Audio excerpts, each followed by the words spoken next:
Welcome to Wisdom of Dharma. In this episode, we explore one of the most provocative questions in all of spiritual philosophy. Why don't Buddhists rely on a creator God? Before we begin, let's be clear. This video isn't here to judge anyone's beliefs. One of the core values of Buddhism is freedom of inquiry.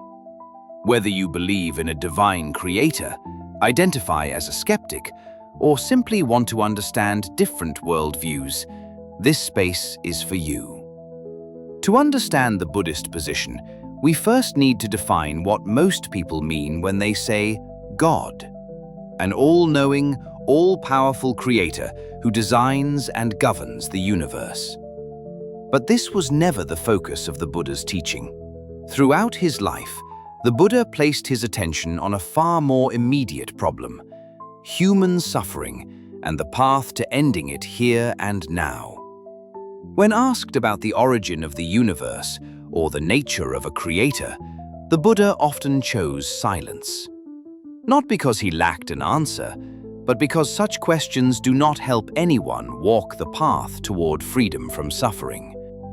That silence eventually shaped what most Buddhist traditions became: non-theistic. This does not mean Buddhists reject the idea of supernatural beings. Many traditions include devas or celestial entities, but they are never viewed as omnipotent creators.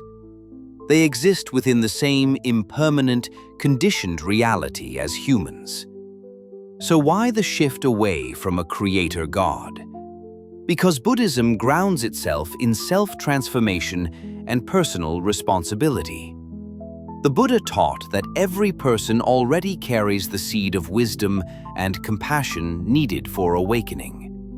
No external savior can walk the path for us. No divine being can purify the mind on our behalf. The work must be done within. It is as if each of us has a hidden reservoir of strength waiting to be uncovered. And that idea changes everything. Happiness, suffering, and spiritual maturity depend on our own actions, choices, and understanding. Prayer or offerings cannot replace the inner work needed to liberate the mind. This is why one of the Buddha's final teachings was, "Be a lamp unto yourself," meaning, trust your experience, question what you are told, and never follow any doctrine blindly. This leads naturally to the Buddha's teachings on karma and rebirth. Every thought, word, and action produces consequences. These consequences shape our future experiences, both in this life and beyond. There is no divine judge keeping score. We are the architects of our own destiny. Another key idea is non-self, anatta. Buddhism teaches that everything, including what we call the self, is impermanent and constantly changing. There is no fixed eternal soul created by a deity. Instead, we are a flowing combination of thoughts, feelings, perceptions, and experiences. Letting go of the illusion of a permanent self frees us from a great deal of suffering. The Buddha emphasized direct experience above all else. He did not ask followers to accept ideas on faith. He encouraged them to see truth for themselves through meditation and mindful awareness. This is why Buddhism invites people into an inner journey rather than a debate about belief. The ultimate insight cannot be handed down. It must be realized personally. And throughout history, this emphasis on personal experience led to profound insights. One famous story describes a disciple being challenged by a wandering ascetic who said, "Because you do not believe in a creator, your path is incomplete."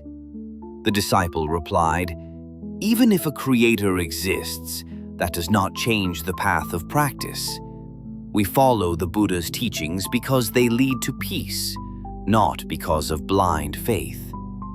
This spirit of inquiry also appears in the Kalama Sutta, where the Buddha advises a group of skeptics not to accept anything simply because it is tradition, scripture, or even his own words. Instead, question, investigate, and verify through your own experience. In the end, Buddhism does not dismiss God. It simply prioritizes something different: the direct exploration of the mind, the transformation of suffering, and the discovery of our own innate wisdom.